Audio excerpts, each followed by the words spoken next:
tout le monde! J'espère que vous allez toutes et tous très bien et bienvenue sur la chaîne Les Mots Lavandes. Alors aujourd'hui, j'avais envie de vous parler de ma pile à lire, de ces livres que j'ai achetés et que je n'ai jamais encore lus. Et je ne pensais pas, mais en fait j'en ai beaucoup. Si vous faites partie de la sphère littéraire, vous savez qu'il y a 2 événements qui arrivent avant la fin de l'année qui sont très attendus par nous, les lecteurs. Premièrement, Montreuil, qui est un salon du livre majeur quand on aime le jeunesse, quand on aime le young adulte. On fait des rencontres entre nous, mais aussi avec des auteurs, et surtout, on achète beaucoup de livres. La tentation est tellement énorme pendant 3 jours que on craque.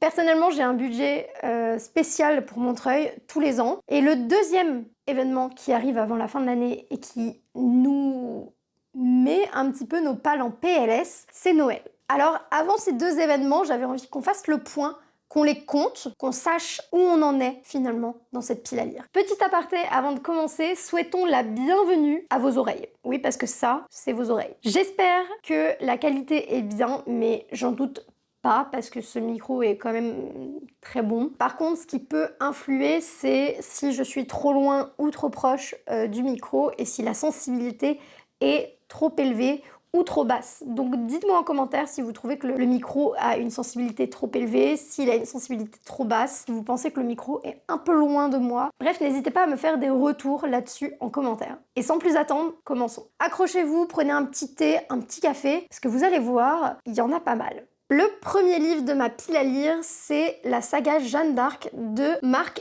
Twain. Alors si vous ne me connaissez pas, vous ne le savez peut-être pas, mais je suis une Normande et je suis plutôt du côté de Rouen. Rouen, c'est connu notamment pour un événement historique, le bûcher de Jeanne d'Arc. Voilà. Ouais, c'est pas très gai, mais c'est un des événements qui s'est passé à Rouen et qui est majeur dans l'histoire. Et ce livre, c'est une plume dans mes souvenirs qui est très fantasy, très roman épique, mais qui raconte tout simplement l'histoire de Jeanne d'Arc. J'avais envie de découvrir un petit peu plus cette histoire que je connais, mais à laquelle je me suis jamais 100% intéressée. Quand j'ai vu ce livre en librairie, en plus de le trouver magnifique, je me suis dit que c'était une super occasion de lire un livre un petit peu de non-fiction et d'en apprendre plus. Surtout que je suis pas vraiment la mieux calée en histoire. Ceci étant dit, même si ça a une écriture et une plume qui se rapprochent beaucoup de la fantaisie et de la fiction, ce n'en est pas. Et j'avoue que la non-fiction, c'est pas ce que je lis le plus. Et c'est un euphémisme, en fait, j'en lis quasiment jamais. Donc ouais, that's why je ne l'ai toujours pas lu. Niveau contemporain, j'en ai 2. C'est pas beaucoup, mais en même temps, vous le savez, je pense, c'est pas ce que je lis le plus. Et il y en a un qui compte qu'à moitié parce que je suis en train de le lire. Et d'ailleurs, je vais commencer par lui. C'est Conversation with Friends de Sally Rooney, qui est l'autrice de Normal People. Normal People, j'avais eu un énorme coup de cœur sur les personnages, sur l'histoire et sur la plume de l'autrice qui se voulait un petit peu détachée et un petit peu lointaine. Et c'était une histoire extrêmement touchante sur 2 adolescents qui vont grandir ensemble et j'avais trouvé ça tellement touchant. D'ailleurs, il y a une adaptation qui a été faite et qui est vraiment très bonne et que je vous recommande à 100%. J'ai acheté celui-ci parce que c'est la même autrice et surtout j'ai trouvé que Normal People était très accessible en anglais. Je me suis dit que j'allais rester sur la même autrice, que je prenais pas trop de risques. Alors au niveau de l'intrigue, on va suivre Frances et Bobby, qui sont meilleures amies depuis assez longtemps maintenant et qui ont été à un moment donné girlfriend. Elles ont rompu depuis, mais elles ont toujours cette troupe un petit peu de théâtre, mais c'est pas vraiment du théâtre puisqu'elles font des représentations où elles font de la poésie et des spectacles, oui, de poésie. Frances écrit, Bobby interprète, elles se retrouvent sur scène pour cette passion. Elles vont faire la connaissance de Melissa qui veut absolument les interviewer sur leur passion commune, quelle est leur dynamique d'écriture, et elles vont très vite se lier d'amitié avec elle.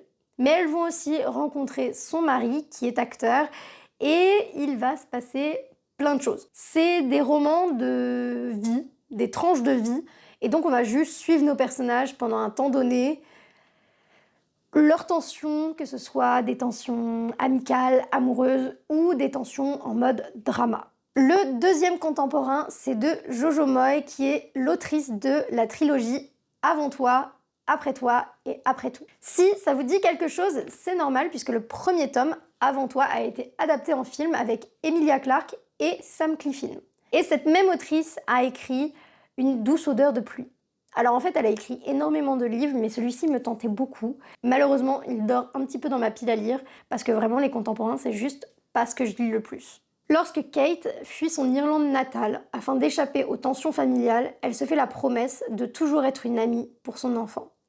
15 ans plus tard, l'histoire semble pourtant se répéter. Un gouffre immense s'est creusé entre Kate et sa fille, Sabine. Elle envoie donc l'adolescente chez Edward et Joy, les grands-parents qu'elle connaît à peine. Marquée par sa séparation douloureuse avec Kate, Joy se réjouit à la perspective de passer du temps avec sa petite fille. Mais l'arrivée de la réticente Sabine fait bientôt ressurgir un secret de famille longtemps enfoui. Et Joy doit enfin confronter son passé. Après tout, il est peut-être temps de guérir les vieilles blessures. Récemment, j'ai commencé la saga Shatter Me et je suis tombée amoureuse du style de l'autrice et je me suis dit qu'il fallait absolument que je lise l'autre saga de l'autrice, Ce royaume tissé. Tout ce que je sais, c'est que ça parle de 2 empires, d'une reine oubliée et d'un héritier qui ne veut pas être roi, et d'un amour interdit. Aux yeux des habitants d'Ardunia, Alizée est une servante comme les autres, invisible et insignifiante. Nul ne se doute qu'elle est l'héritière d'un ancien royaume djinn, pièce maîtresse d'une prophétie prédisant la libération de son peuple. Traquée depuis toujours, elle a passé sa vie à se cacher pour survivre, jusqu'au jour où elle commet une erreur. Kamran, le prince héritier du trône d'Ardunia, a entendu la prophétie annonçant la mort prochaine de son grand-père. Ne voulant pas devenir roi, il se doit de trouver la menace et de l'éliminer. Ses soupçons se posent immédiatement sur une servante aux yeux étranges dont il a croisé la route un matin et qu'il a vu repousser un agresseur sans aucun effort. Jamais il n'aurait pu imaginer que cette éblouissante jeune femme, qu'il ne peut chasser de son esprit, allait un jour bouleverser son royaume et le monde entier. Il a l'air trop bien et c'est tout ce que j'aime des royaumes ennemis, un peuple oublié, une romance interdite. Ça a l'air incroyable, j'adore. Les prochains livres, c'est des suites de sagas qui dorment dans ma pile à lire depuis quelques temps maintenant. Donc, à commencer par le tome 3 de Bone Season, Le chant se lève. Est-ce qu'on peut apprécier cette couverture de folie?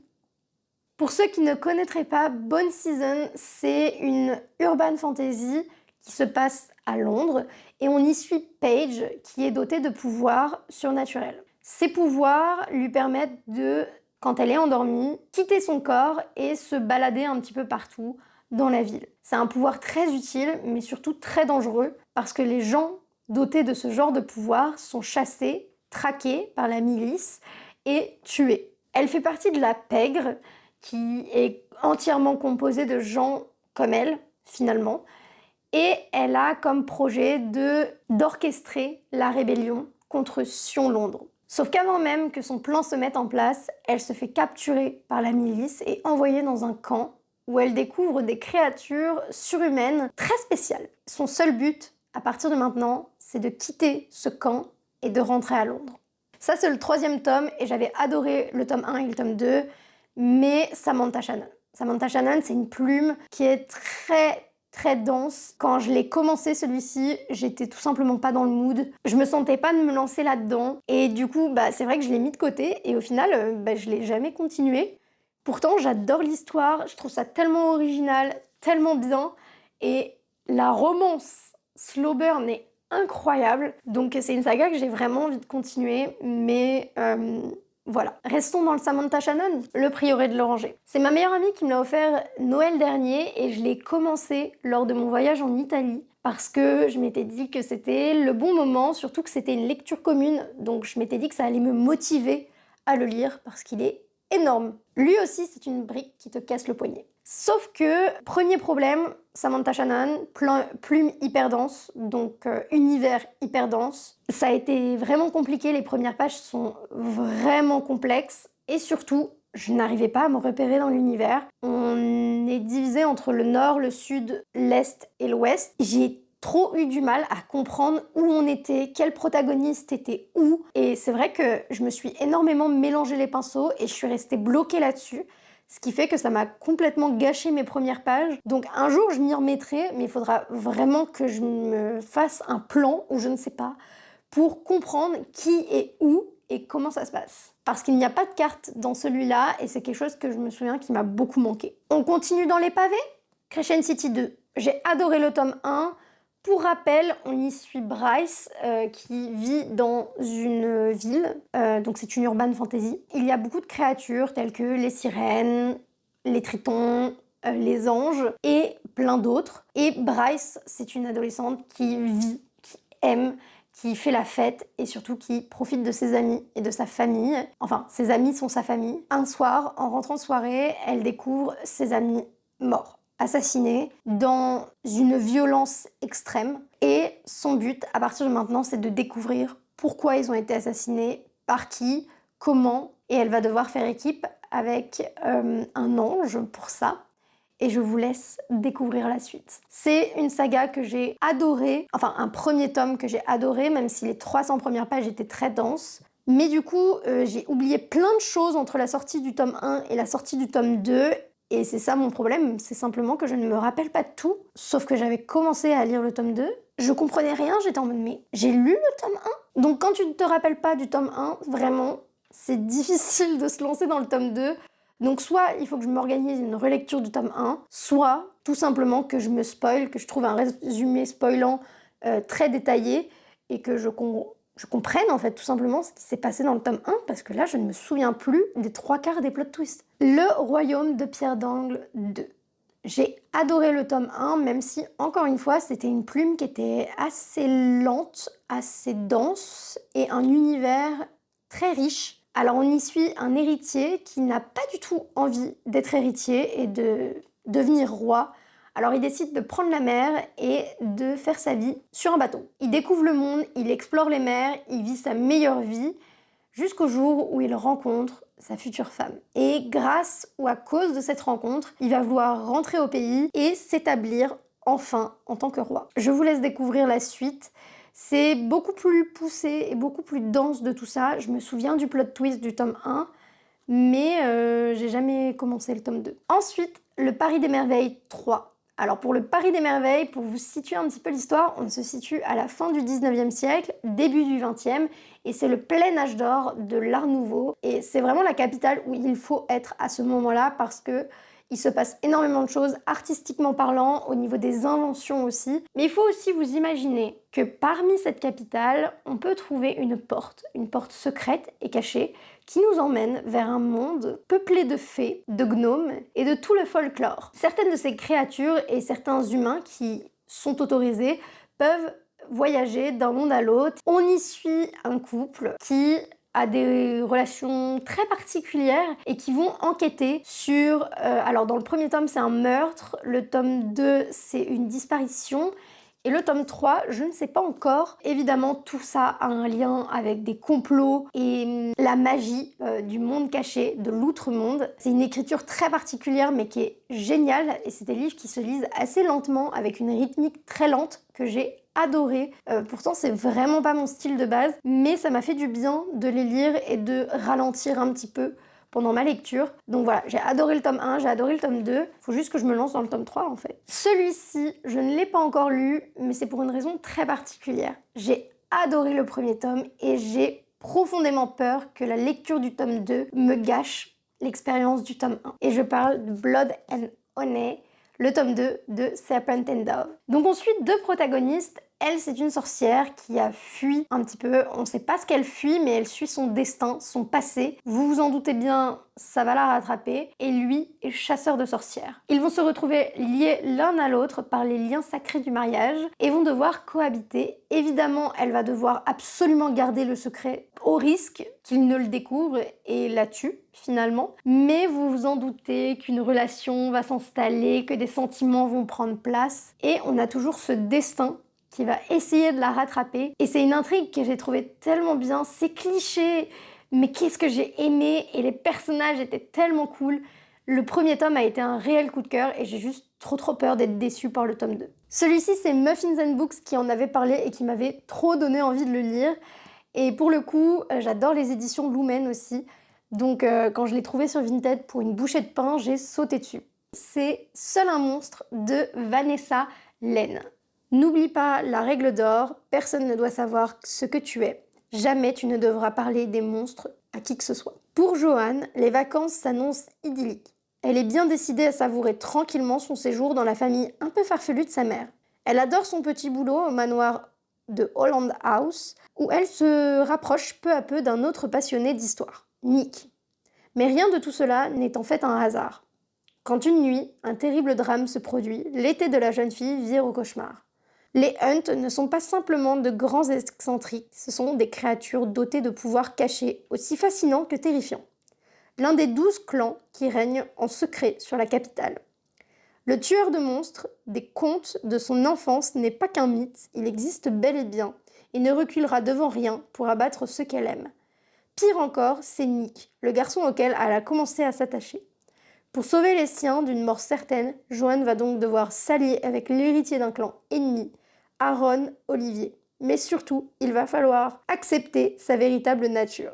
Car dans cette histoire, le monstre, c'est elle. Monde magique dissimulé au milieu de nôtres, voyage dans le temps, famille rivale aux pouvoirs insoupçonnés et âme sœur contrainte de s'affronter, ce premier tome d'une trilogie fantastique menée de main de maître nous laissera pas un instant de répit. Celui-ci serait parfait pour cet automne parce que c'est une Dark Academia, éducation meurtrière de Naomi Novik aux éditions J'ai lu. Bienvenue à Scholomance, une école pour les surdoués de la magie où l'échec signifie la mort. Dans cet établissement, il n'y a ni professeur ni vacances, ni amitié, sauf celles qui sont stratégiques. Et Galadriel est particulièrement préparée pour sa première année. Elle n'a peut-être pas d'alliés, mais elle possède un pouvoir assez puissant pour raser des montagnes. Elle semble donc de taille à affronter cette scolarité hors norme. Le problème, sa magie pourrait aussi tuer tous les autres élèves. Les Dark Academia, c'est pas forcément ce que je lis le plus, mais celle-ci me tente beaucoup trop. Les 2 prochains livres, ils ont un point commun, c'est que j'ai découvert, après les avoir achetés, que ça parlait de vampires. Et si vous me connaissez, les vampires et moi, on n'est pas forcément potes.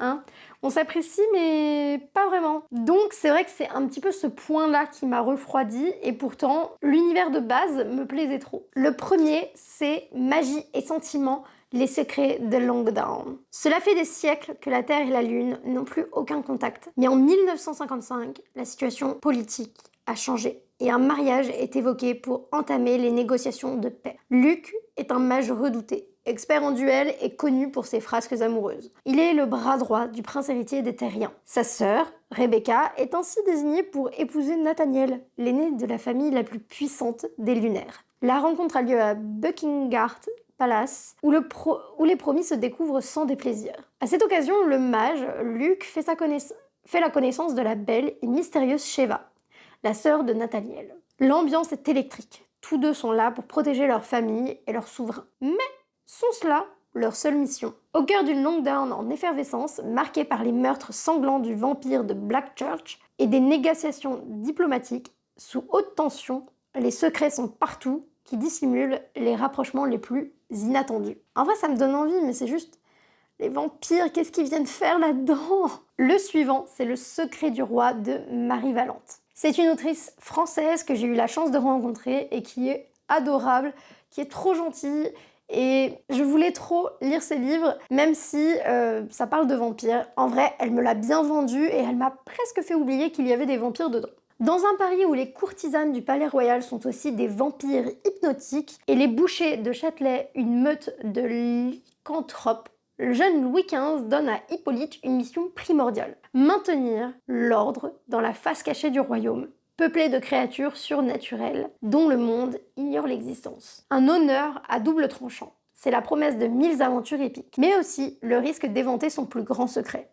Car sous ses dehors rustiques et derrière sa redoutable épée, Hippolyte est en réalité une jeune femme. Quel scandale si l'on apprend que l'agent du roi lui-même n'est qu'une fille de bonne famille et libertine en plus. Celui-ci, Maudite les voix de l'ombre, c'est un livre que j'ai acheté à sa sortie parce que je veux absolument soutenir son autrice, Laetitia Lajoigny. C'est une autrice dont je suis fan, dont j'adore le travail, j'adore les univers à chaque fois qui sont très riches et très bien construits, et j'avais envie de l'encourager à la sortie de son nouveau roman. Je ne l'ai toujours pas lu parce qu'il y a eu des sorties qui m'ont alpagué dans tous les sens en septembre et en octobre, mais promis Laetitia, je le lis très bientôt. Dans la ville de Spratita, tous les enfants ont peur du jour. Pour la 143e cordée, l'heure du départ a sonné. Son objectif, gravir la montagne maudite et vaincre la créature maléfique qui se trouve à son sommet. Sa raison d'être, libérer Srapita des ombres envoyées par le monstre, forçant les habitants à vivre la nuit depuis des décennies, sous peine d'être pétrifiés. En tant que guerrière de l'âme, Liv a choisi chaque membre de la 143e cordée, et nul ne croit autant qu'elle au succès de leur mission, même si personne n'en est jamais revenu. Car sur la montagne maudite, les ombres et les éléments ne seront pas les obstacles les plus dangereux qu'ils rencontreront. Une quête impossible, un monstre terrifiant, une guerrière impitoyable. J'ai trop hâte de le lire, c'est la première fois que je vais lire un livre qui se passe en montagne et surtout avec de l'alpinisme. Et franchement, Laetitia est clairement connue pour son originalité. Si vous avez lu Lou et le pouvoir de la lune et le serment des traqueurs, je pense que vous pourrez en attester. Elle nous crée des univers originaux avec des systèmes très bien pensés et avec une intrigue toujours aux petits oignons. Et c'est vrai que les plumes de ces deux premiers romans étaient très différents dans l'un comme dans l'autre. J'ai très hâte de voir quel ton elle va apporter à celui-ci, quel ton elle va avoir choisi pour l'histoire, et j'ai trop hâte de faire la connaissance de Liv. Ça aussi, c'est un roman que j'ai acheté dès sa sortie et qui me tentait beaucoup trop et que j'ai finalement oublié un petit peu dans ma pile à lire. Mais il me tente toujours autant puisqu'il aborde le sujet des sirènes et c'est un sujet qui me passionne, c'est des créatures que j'adore. Et j'adore quand on y trouve des significations et des interprétations un petit peu différentes. Sarwaz est une sirène, une créature sublime aux pulsions meurtrières, un être dont l'existence même est illégale. Pourtant, pour protéger sa sœur d'un terrible chantage, la jeune femme doit se rapprocher du danger et entrer au service de la famille royale. Désormais garde du corps du séduisant prince héritier du royaume de Kerdre, Sarwaz a de plus en plus de mal à cacher son identité. D'autant qu'elle est chargée d'arrêter un assassin sanguinaire qui sévit en ville, autrement dit, elle-même. Celui-ci, il me tentait depuis sa sortie, il a fait l'objet d'un concours, il me semble, d'écriture, et je l'ai acheté très récemment en super état à Gibert Jeunesse, et j'étais trop contente. Donc c'est Supernova de Axel Ménéglier. La vie de Cassiopée Harmon, 18 ans, bascule lorsqu'elle découvre que ses parents biologiques l'ont abandonnée à la naissance et qu'elle appartient au peuple des constellationnistes, des êtres dotés de pouvoirs qu'ils tirent de constellations du zodiaque. À une existence solitaire et frustrante, succède un quotidien éprouvant mais palpitant lorsqu'elle intègre la prestigieuse Académie de Londres afin de maîtriser son don. En quête de ses origines, soutenue par ses nouvelles amitiés, elle devra tout apprendre de ce monde mystérieux dont l'équilibre est menacé par l'événement prophétique d'une constellationniste hors du commun, la supernova. C'est une trilogie et franchement, j'adore le concept de se servir des constellations du zodiaque comme système de magie. C'est hyper original et voilà, il me tente beaucoup. Je sais qu'apparemment le tome 2 sort très récemment, donc si j'ai l'occasion de l'acheter et surtout de me les faire dédicacer, ce serait avec grand plaisir. Je vous parlais de Montreuil au tout début de la vidéo. Celui-ci fait partie de ceux que j'ai achetés l'année dernière et que je n'ai toujours pas lu. Voilà, j'ai un peu honte, j'ai un petit peu honte. Persona de Yelena aux éditions Hachette. Et non seulement la couverture est absolument folle, mais le résumé est trop bien. Dans le monde de luxe, les enfants qui ont été touchés par la lumière développent des pouvoirs singuliers. Mais loin d'être admirés, ces êtres exceptionnels sont craints et méprisés par le reste de la société. À leurs 18 ans, un terrible choix s'offre à eux. Se marier et abandonner leurs dons précieux ou rejoindre le culte de la lumière, faisant ainsi une croix sur leur liberté. Ce dilemme, Andrea le refuse, puisque son rêve est d'être libre tout en conservant sa magie. Après tout, Andrea a toujours porté un masque, adoptant une nouvelle apparence et un nouveau rôle au gré des demandes du royaume. Plus qu'un don, c'est sa seconde nature, Andrea est Persona. Or, le jour où Andrea se voit confier une mystérieuse mission, l'espoir de changer le cours de son destin et l'équilibre du monde de luxe se fait plus grand que jamais. J'adore! Et puis j'adore ces personnages qui peuvent changer d'identité au gré de leurs envies. C'est vraiment une thématique que j'aime trop lire. Donc il me tentait trop et Yelena était incroyable et beaucoup trop mignonne. Un autre livre que j'ai acheté l'année dernière à Montreuil et que j'ai fait dédicacer aussi, c'est Le Crépuscule des Urmes, le dernier fragment, donc c'est le tome 1. Je pense que c'est une trilogie, mais je ne suis absolument pas sûre de ça. Pays de Galles, septembre 1866. Entre préjugés et légendes anciennes, l'arrivée d'un groupe de tziganes dans leur village suscite la méfiance des habitants d'Aberhai. Pourtant, Jane, une orpheline de 14 ans, ne partage pas leurs craintes et sympathise avec Asko, un adolescent à l'aura captivante. En pleine nuit, la cartomancienne du clan leur révèle que des ombres menacent de s'abattre sur le monde des humains, le plongeant ainsi dans le chaos. La clé pour déjouer cette terrible prédiction semble être le frère de Jane, disparu depuis 10 ans. Commence alors une dangereuse quête à travers les landes embrumées du pays gallois, mais les mystérieuses urmes rivalisent de puissance et déchaînent leur pouvoir afin que s'accomplisse ce qui t'était écrit. Toujours à Montreuil, l'année dernière, sur le stand de Gulfstream, j'ai eu la chance de rencontrer Dana B. Chalice, qui est l'autrice du dernier Lion d'Albâtre que j'avais adoré, et j'en ai profité pour lui acheter Mystic Town, le tome 1, qui était son nouveau roman à ce moment-là. Elle venait de sortir le tome 2, et donc je me suis dit que c'était l'occasion. Une guerre de l'ombre couve depuis longtemps entre les royaumes du continent. Dans ce jeu de force et de magie, la découverte des armures robotisées mobiles devient l'enjeu stratégique de tous. Ces ARM, vestiges d'une civilisation disparue depuis 1200 ans, offriraient un avantage hautement dissuasif si elles voulaient bien révéler leurs secrets. Mais la pièce manquante demeure introuvable. L'autre solution pour s'assurer la victoire serait de mettre la main sur le maître des arcanes, porteur de l'as de la mort et du Joker, Sage. Héritier malgré lui de ce pouvoir destructeur, il est traqué pour ses capacités et trouve refuge à la prestigieuse université des magies. Il y rencontre Diba, une émotionnelle que tout le monde fuit à cause de ses dons aussi dévastateurs qu'incontrôlables. Tous deux vont tenter de percer les mystères qui entourent l'origine des armes, sans se douter que ces robots de guerre ne sont pas la pire des menaces à craindre. Vraiment, les graphistes et illustrateurs de chez Gulfstream sont incroyables. Bref, comme je le disais, j'ai lu Le dernier Lion d'Albâtre de Dana, et franchement, c'est une autrice qui mériterait d'être un peu plus connue parce qu'elle est super douée, ses univers sont hyper bien ficelés et hyper bien pensés, et celui-ci me donne trop envie depuis que je l'ai acheté l'année dernière, mais comme je vous le disais, j'adore les nouvelles sorties et j'ai du mal à résister. Celui-ci, je pense que vous en avez forcément entendu parler si vous êtes sur Instagram. On y suit deux protagonistes dans une école de magie, Dark Academia, avec des mélodies qui ont un pouvoir sur notre monde. À Solvara, la musique possède un pouvoir redoutable. Une partition peut ensorceler, manipuler et parfois même tuer. Comme 49 rares élus, Shona est une tisseuse, une servante du dieu Sol. Cloîtrée depuis l'enfance dans l'Atrium, lieu saint, elle tisse sous forme de partitions de musique les mélodies du destin, l'avenir de chaque habitant du royaume.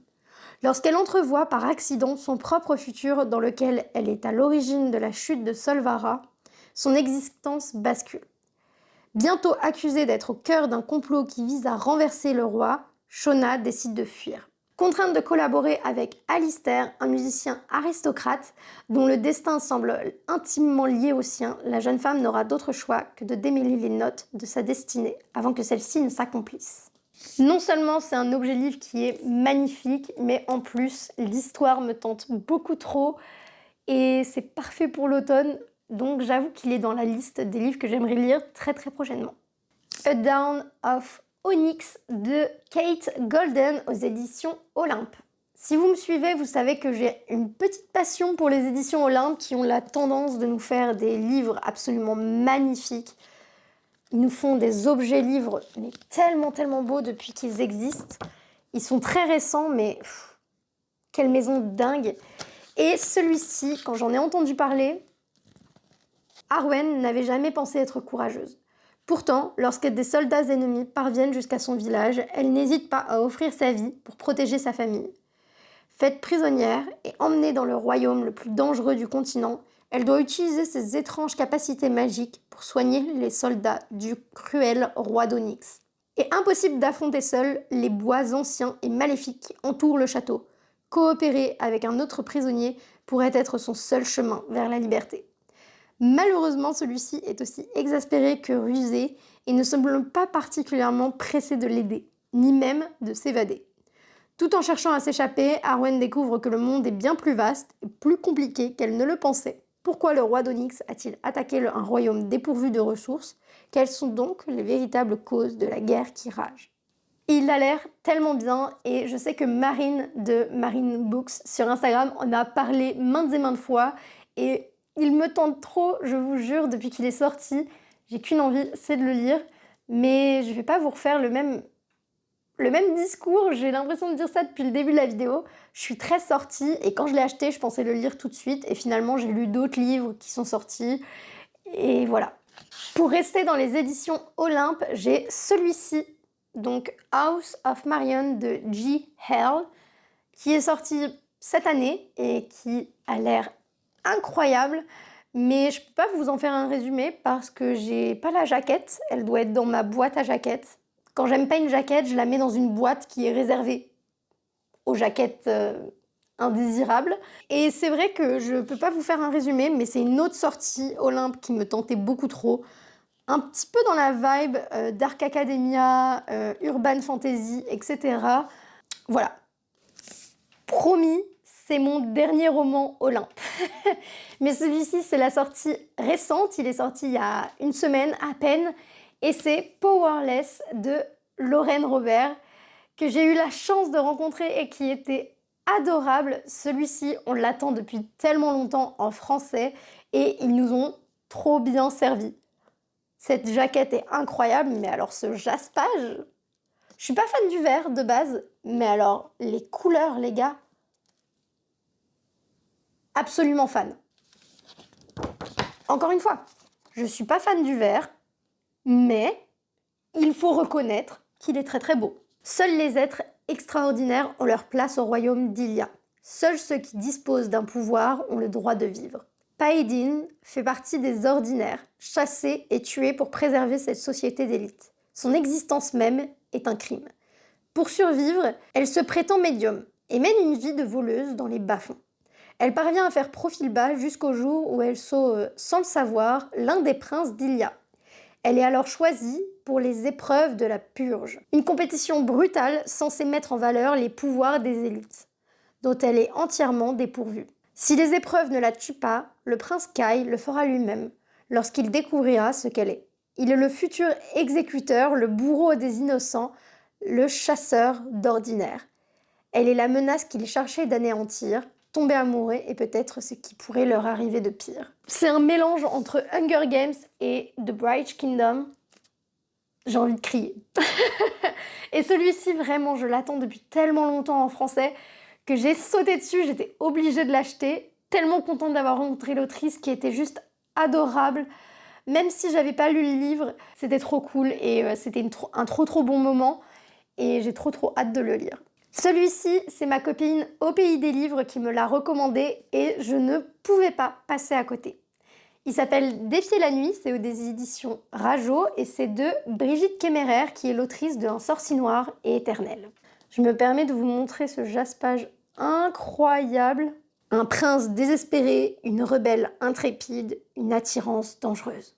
Une mystérieuse fièvre se répand au royaume de Kandala. Tessa, une jeune apothicaire, vole aux élites du secteur royal des pétales de fleurs de lune, seul ingrédient permettant de réaliser un remède qu'elle distribue aux plus pauvres. Le roi et son frère, le terrible prince Korik, semblent indifférents aux souffrances du peuple et multiplient les exécutions violentes, la révolte gronde. Mais quand un drame rassemble Korik et Tessa, le prince et la rebelle, qui auraient toujours dû se détester, vont faire face au choix impossible et à une étincelle inattendue. J'ai envie de tous les lire, c'est pas possible. Dark Air, la suite de Dark Rise de C.S. Paca. Quelle queen! Je suis trop contente de l'avoir celui-ci. Lui aussi, c'est une sortie très récente et j'ai trop hâte de le lire. J'ai découvert C.S. Paca grâce à Biblio de Caro sur Instagram, qui est une copine à moi que je vois tous les ans à Montreuil et que je suis trop contente de revoir à chaque fois. Elle m'avait vendu la saga du Prince Captif comme un chef-d'œuvre et j'ai pas du tout été déçue. J'ai donc enchaîné évidemment avec les autres livres de l'autrice quand ils sont sortis, donc Dark Rise. J'ai une copine qui les a relus récemment et qui elle aussi est fan de C.S. Paca et qui me tanne pour que je le lise. Promis Kelly, je le lis très bientôt.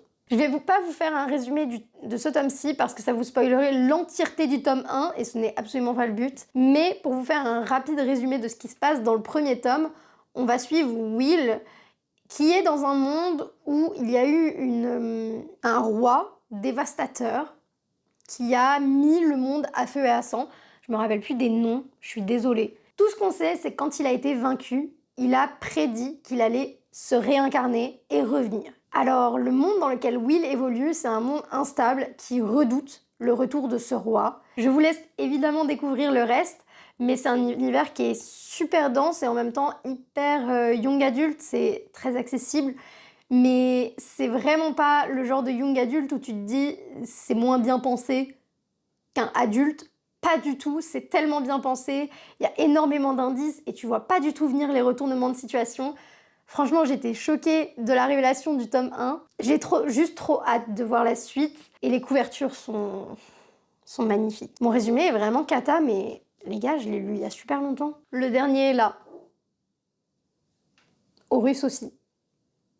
Est-ce qu'on l'a entendu? Bon, si vous ne l'avez pas entendu, sachez que c'était simplement l'aboiement de Horus, le chien de mes voisins, qui est une petite créature adorable. Enfin, petite.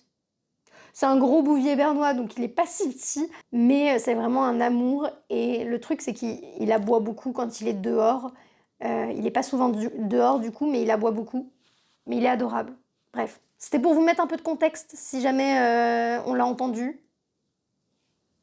Voilà. Je disais donc, le dernier livre, c'est Absolu, tome 2, Les Effacés, de Margot Dessen, aux éditions Big Bang.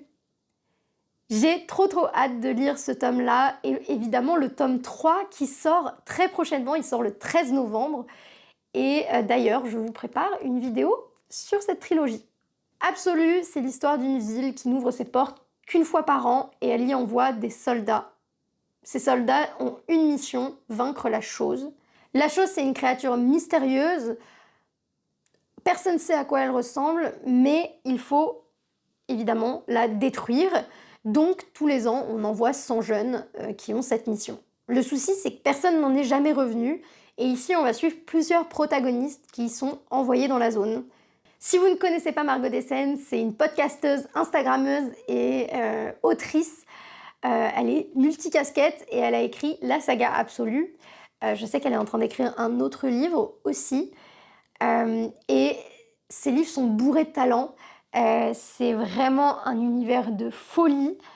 J'ai adoré me plonger dans cette dystopie, en tout cas dans le tome 1. C'est une autrice cruelle.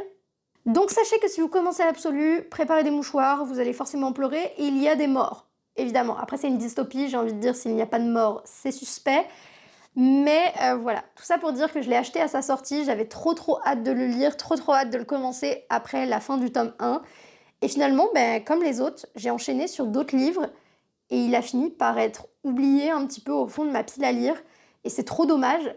Mais vous inquiétez pas, il va en sortir très bientôt. Et bien voilà tout le monde, on en est venu à bout de cette pile à lire de l'enfer qui est beaucoup trop grande. Je suis sûre qu'elle fait ma taille. On va donc maintenant les compter. Bah oui, parce qu'on a dit on veut savoir combien il y en a.